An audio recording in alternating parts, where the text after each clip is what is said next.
Hey there. So my name's Jude Pullen, and I've been working with DesignSpark, a part of our RS group, on a Right to Repair series. And it's basically 25,000 word essay separated into about 7 or 8 parts.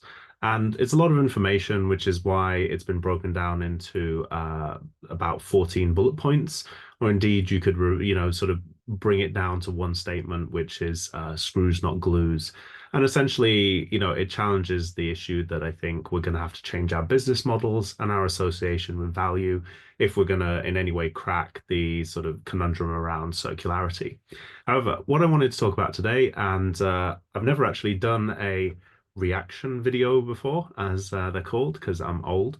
But I kind of felt this was a moment, and so I'm grateful to one of my friends who's posted about NotebookML, and I thought I would share the screen on essentially feeding in this colossal amount of information and essentially realizing that this is going to get quite interesting, I think, in terms of testing this. So I've saved you the time of viewing this and doing all the work, but basically you just go to this notebook guide and you add sources. I've put in all of these. Unfortunately, you can't read the rest of the title, but these are all the chapters of the book from online. So I didn't even have to upload the PDFs or Google Docs or anything like that. It's just all done. Now, some of the other things, don't know if that'll minimize. Yeah. So some of the sort of things it gives you sort of like little quizzes. So if you're doing a study guide, love the idea that you'd be studying the things I do. A timeline, that's probably more useful in sort of historic things than really what I've been writing. And essentially the useful things I think for me are just general reviews. If I was doing a press release or something, this is actually pretty good quality. And this is not an arrogant thing, but I don't know whether that's because I structured it well or it's very good at structuring. So I'd have to do more tests. But either way, it seems to have done a pretty good job. And again, frequently asked questions. I've had a read through these. They're actually pretty good. And I don't know whether it's just referenced the moments where I've put a question or whether there is a sort of inherent contradiction or tension that it's picked up in the text. So it's a bit of a black box on how it's done this, but it's pretty good again.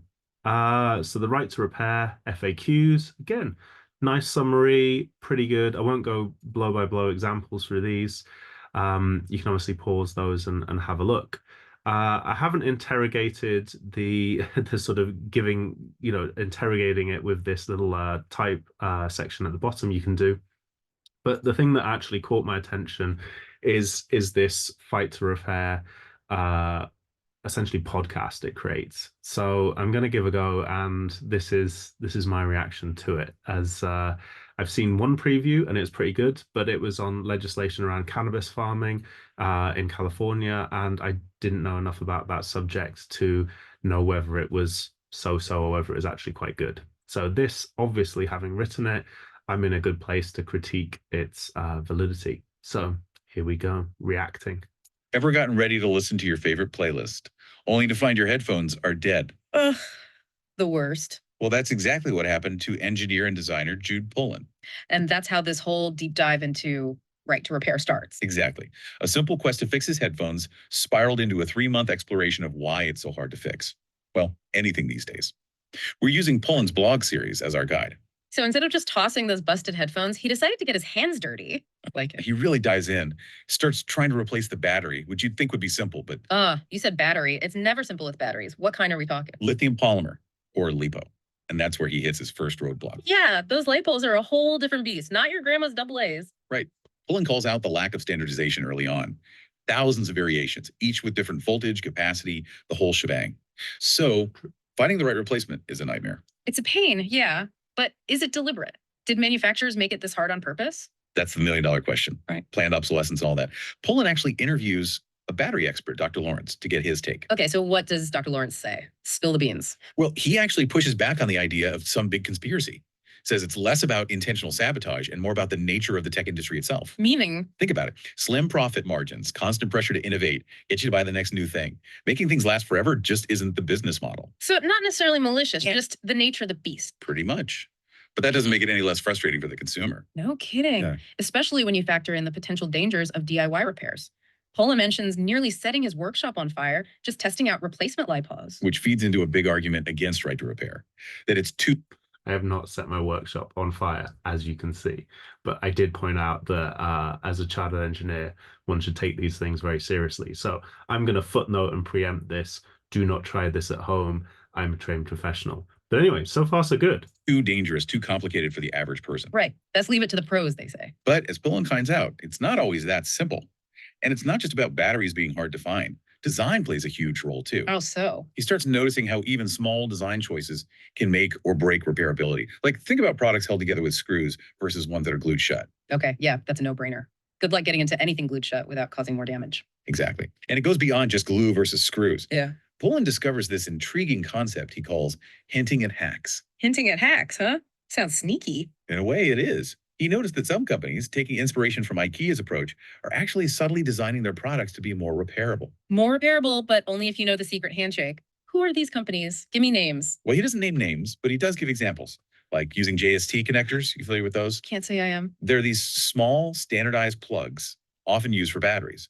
And when they're incorporated into the design, it makes swapping out the batteries super easy. Okay, that makes sense. So it's like they're giving a nod to the tinkerers out there, the folks who actually want to fix their own stuff. But why not just make it easy for everyone? What's the downside? Well, I'm genuinely amazed by that. That's referring to a really intricate bit of writing. I think that an AI, I'm genuinely amazed it figured that out. So what it is referring to an IKEA project where they have essentially created a PCB, which is hard to get to. You need service screwdrivers, basically engineering screwdrivers to get into it. But once you're in, the PCB, the circuit board, is labeled up such that if you're a proper electronics engineer, it's made it really easy to hack. It has not, for legal reasons, I believe, and this is my speculation, it has not said you should hack it or could hack it. But the fact that it's labeled all the things that you would want to know on the PCB, if should you want to hack it, tells me that there's an interesting toe in the water, I think. And again, my speculation, this is not officially what IKEA has said. But for the AI to unpack that and understand what I think is, even me explaining it now, I think I'm taking longer than they did to explain it. It's a convoluted concept. I'm blown away. It got that in a conversation pretty spot on. Another thing I would also mention, which I had some reservation about when I first heard it, and I didn't know with the cannabis example, is that I wasn't sure whether there was going to be a slightly awkward thing of the male host is kind of the know-it-all, and the female host is being a little bit, you know, a bit ditzy and a bit superficial. But so far, I'm feeling these. In terms of like IQ and the sparring, it feels like they oscillate in terms of sort of knowledge and counterpoint. And I'm pleasantly surprised that, given the fact that you know, we live in a very online misogyny and patriarchy bias data sets, whoever's been coding this feels like they've weighted it so it feels more equal. I'd need to sort of test more, but that's pleasantly surprising. So far, so good. I say that as a guy. Maybe some women will disagree with me, but that doesn't feel as bad as I had feared, I think is what I'm saying. Pullen suggests a few reasons. Cost, for one. Screws, connectors, they all add a little something to the manufacturing cost. Yeah. And when every penny counts. Yeah, I can see how that adds up. Plus, there's the issue of user error, right? Companies are worried about liability if someone hurts themselves trying to fix something. So it's this balancing act for these companies. They've got to weigh repairability against cost, design, even legal concerns. It's complicated for sure. Yeah. But it gets even more complicated when you start looking at how these concerns play out in actual policies. And this is where legislation comes in, right? So before the break, we were talking about all these forces pushing against right to repair. But is anyone actually trying to fight back? Are there any laws on the books? There are. Pullen dives into this whole other side of things. He takes a close look at EU legislation around battery replaceability. Okay, so across the pond, what are they doing? There's this directive, 2006-666 EU, if you want to get specific. Catchy. Right. But it's actually a pretty big deal. It sets I love that it made a joke about that. That's wow. standards for battery disposal and recycling, trying to cut down on all that e-waste. Makes sense. Get those heavy metals out of landfills. Exactly. But here's the thing. It also says that for certain products, those batteries need to be user replaceable. Oh, so it's not just about how you get rid of the battery, but that you should be able to get rid of it in the first place. Swap it out. Exactly. But there are always buts, right? Right. There's a loophole somewhere, isn't there? Isn't there always? Enforcement is a big one. Like the directive says consumers should be able to replace batteries without hassle at a fair price. But what's reasonable is up for debate. I can see how that gets messy fast. One company's reasonable is another person's entire paycheck. Totally. And companies could hide behind That's bang on. things like specialized tools or training to justify a higher price tag for battery replacement. So even with good intentions, the actual follow through gets muddled. What's the solution then? Well, that's where you, the consumer, come in. If people are willing to pay a bit more for products that are repairable, it sends a message. Get them where it hurts the bottom line. It's true. Pullen talks about how consumer demand can be a powerful driver for change. Companies are going to respond to what people are buying, or in this case, not buying. So we have to vote with our wallets, but that still puts a lot of pressure on the consumer. Not everyone's tech savvy enough for DIY repairs. Pullen himself almost had that battery fire. And he's an engineer. So yeah, telling everyone to just pick up a screwdriver isn't the answer. It's I did not almost have a battery fire. Calm down. more nuanced than that. So This is so American. It's just hyping up the drama. I didn't set fire to my workshop. is there a middle ground between making everything disposable and expecting everyone to be an electrical engineer? That's what's so interesting about Pullen's series. He seems to think so. He suggests this intriguing idea, hinting at hacks. Like we were talking about before the break. Yeah, like those JST connectors. It's about subtle design choices that make things easier for people who do want to tinker without compromising safety for everyone else. I like that. It empowers people without making things more dangerous. It's almost like a secret handshake for the repair community. Exactly. And Pullen brings up this really interesting what if. What if a big company, a household name like Duracell, Mr. Battery himself. right? What if they decided to really push for repairability? Imagine if they made standardized, user replaceable Li-ion batteries. That would be huge. So there's some interesting little tells like the Li-ion. Obviously, that's a mispronunciation of lithium ion, but totally forgivable. The bit that got me is like, how did they write this sort of, I wouldn't say joke algorithm, but a sort of quip, like Mr. Battery himself for Duracell? Like, how on earth has it realized, yes, looking at Wikipedia or something, it knows it's the largest player, but then to know that I should slightly soft mock the number one or top dog in some sort of industry or something. It's doing that in a very natural way, and I'm really curious whether that's a supervised or an unsupervised thing. Anyway, fascinating. No more searching for hours online for that one weird battery that fits your device. You just walk into a store, grab a Duracell, and you're good to go. Right. It simplifies things for the consumer and puts pressure on other companies to up their game. If Duracell says repairability is important, people listen. I know I would be way more likely to buy a product knowing I could easily replace the battery down the line instead of just tossing the whole thing out when it dies. Exactly. And that's the power of informed choice, right? And Pullen talks about some companies that are already on board. He mentions Fairphone. They make those modular repairable smartphones. Oh, yeah, I've heard of those. They're designed to be taken apart and put back together. And Yodo players, those audio devices for kids. Super durable, easy to fix. It's great to see companies actually walking the walk. And Bosch power tools. They often have user replaceable batteries, standardized parts, the works. They've been doing it for years, haven't they? Proof that it can be done. Exactly. It shouldn't be revolutionary, but kind of is. And then Pullen. Slight overreach, I think, on interpreting Bosch there, as I don't think I said that. That doesn't mean that I might not know that they have been doing this for years, and I'm now wondering whether I should Google how much Bosch has been doing this. But that's actually their inference, the AI's inference. So that's kind of interesting to see whether, as you can see, the disclaimer, NotebookML may sometimes give inaccurate responses. So you may want to confirm facts independently. So yes, please forgive me, Bosch, if we have transgressed. And hits us with this other image. This time, it's not a workshop, but a massive e-waste processing plant. Sweep Kusakowski. Talk about a reality check. Mountains of old electronics. It's kind of horrifying. It really makes you think twice about that upgrade cycle, doesn't it? I'm curious to know whether it inferred that from the picture or it's figuring it out, because I probably annotated most of the pictures describing the emotional quality of them. So that's really interesting to see that it's understood the, whoa, that's a lot of crazy waste. So yeah, well played. It's really hard to shake that image. You know, mountains of discarded electronics.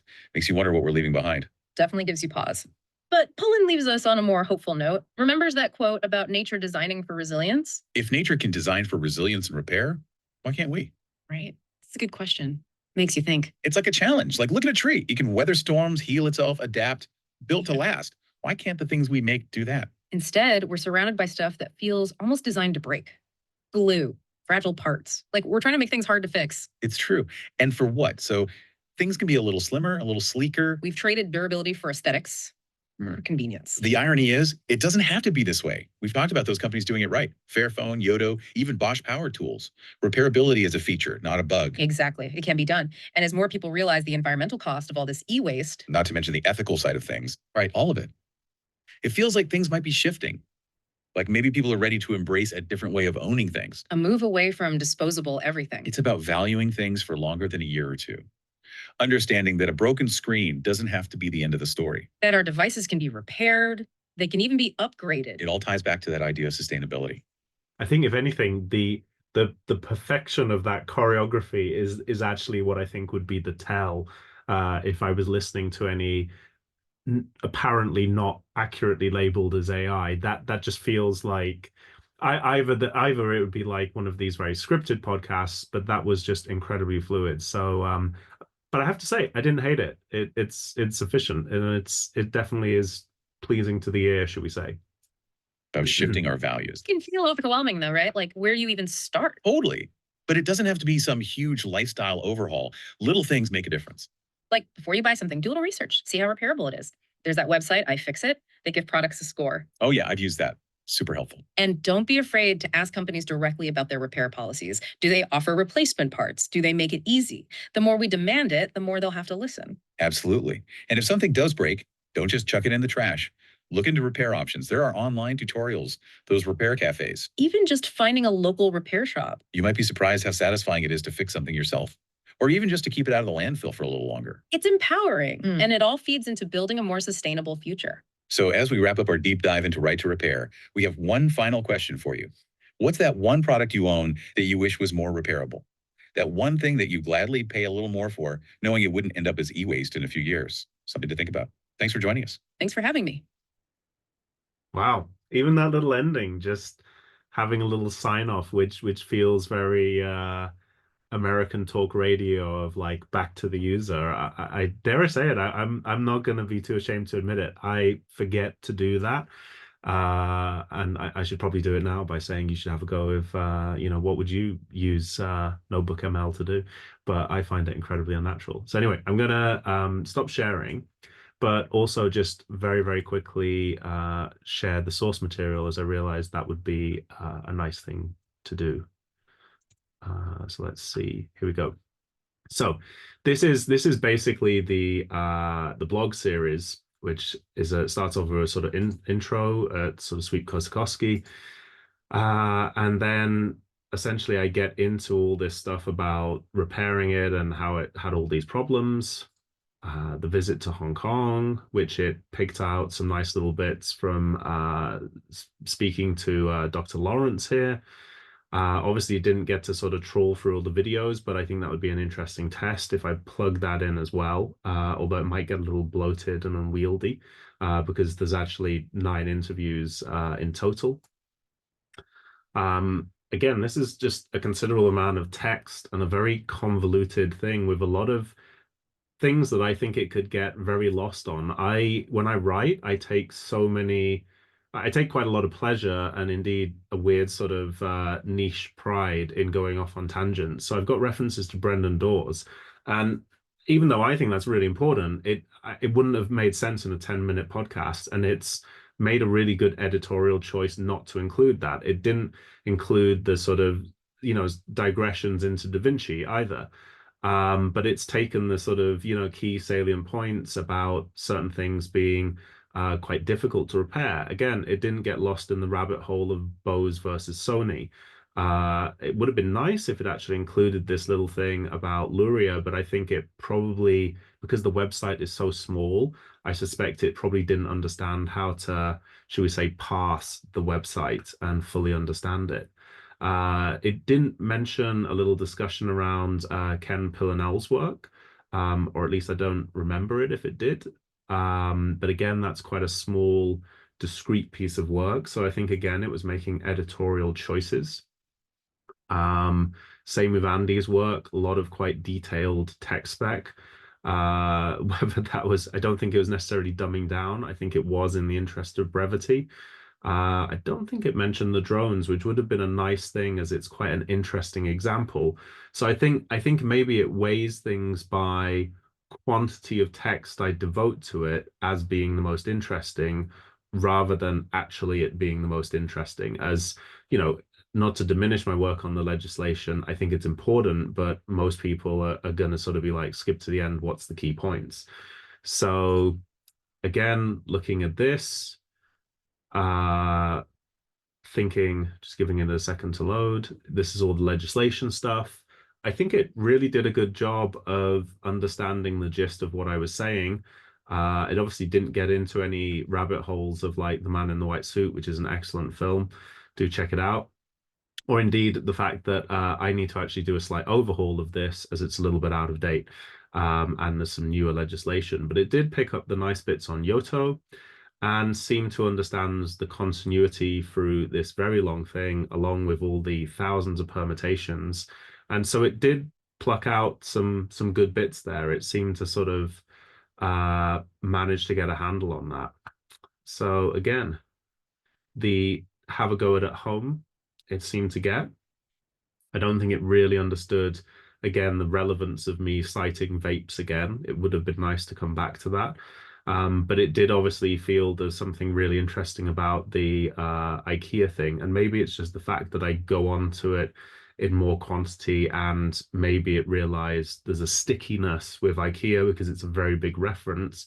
And I wonder whether it's the same with Bosch because the Bosch example is important, but for it to go out and cross-reference and indeed Dyson. So maybe it's a bit of a it sort of gloms on to things that have a lot of metadata and references and SEO type relationship.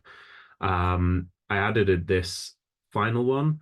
And again, I think it took the gist of it. And I think just the way I was writing the images up, it's made the correct inference of how I felt about it. I didn't ask it to pass or incorporate all the interviews simply because it would be silly to put this page in with only a few little excerpts. And I think it would almost, I'd have to put each video in and then see what happens if it summarizes it. But obviously, I highly recommend you watch it. Anyway, the point that I was really getting to is I think that's, in summary, I think it's done a really exceptional job. And considering that took me quite literally 5 minutes to cut and paste it, and I had literally never used the software before. And then it seemed to grind for about maybe 5 minutes to produce the podcast, the audio file that I just showed you. Yeah, I'm honestly blown away. And I think one of the things that dawned on me, because I work a lot in education as well, is that this would be an incredibly powerful tool for just giving a really good 10-minute intro to a subject. I think some of the things I would like it to do, just thinking on the spot, a sort of hot take, if you will, I think I would want to be able to look at the transcript, maybe it can do this, and go back in. And I find it very American to be referred to as Pullen. I would have preferred to be referred to as Jude. So that would be an interesting just find and replace, very elementary, very easy. Interestingly, the pronunciation of my surname was fine. Not that it's particularly weird, but just I noticed it got most words right, even if quite technical. It was really only the lithium ion that it tripped up on. But that was really impressive. And I think the ability to use it as a revision tool or as essentially a different evolution of Wikipedia, I feel. I certainly grew up with Wikipedia being not allowed, at school as you shouldn't even look at it. It's poison. And I kind of feel this is probably going to go through the same baptism of fire is it's going to be flaky. It's probably going to be wrong 20% of the time and right 80% of the time. I would I'm probably going to get lynched for this, but I would say I can't even think whether really truly teachers are necessarily right more than 80% of the time. I certainly don't feel I'm right 80% of the time. So I think we should be careful about what we benchmark ourselves against as humans. But at the same time, I think it's what is the things in that 20% we get wrong? Because I think humans probably don't stand there with the same authority when we realize we're winging it. Whereas the difference with an AI is it stands there with total confidence and maintains the same authoritarian, sort of swagger as it goes through. Whereas I think, if I was talking about Bosch and I realized I didn't quite know it, I would probably curtail myself and say to the interviewer or whatever, I should probably go check my sources here a little bit. I think they do this, but I'm not entirely sure. Whereas I think it lacks that sort of humility, basically, to sort of be uncertain of its source material. So I think that if there was some little sliders that NotebookML had that sort of said, how jokey do you want to be, all the way through to things like how authoritative do you want to be? I think I would dial it back a little bit and just, sort of use the humor to acknowledge where it's not quite passing the data with total confidence. Um, Either way, I think this is a moment, and I kind of sensed it when I listened to one of them, which I'll put in the links below. But I'm kind of just blown away that this is like, yeah, I think this is incredible stuff. And as much as I know, and I certainly subscribe to a lot of the anxiety around plagiarism and not giving due credit and it affecting people's livelihoods. I also already feel this is going to be an incredibly powerful tool that I would use in addition to creating things that I believe are original or important.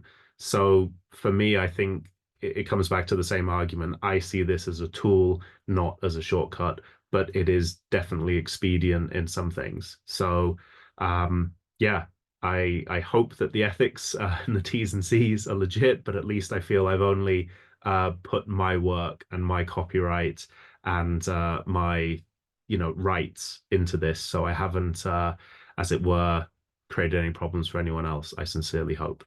Anywho, thanks for watching, and yeah, this will probably be completely irrelevant and outdated in a matter of months. But I sort of thought this is the only time I ever felt compelled to do a reaction video, and yeah, that was impressive.